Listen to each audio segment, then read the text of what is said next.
నిదురలో నీ కల చూసి తుల్లిపడిన ఎదకి ఏ క్షణం ఎదురవుతావో జోల పాటవై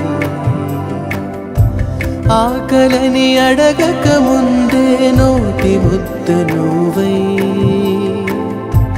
ఏ కథలు వినిపిస్తావో జాబిలమ్మై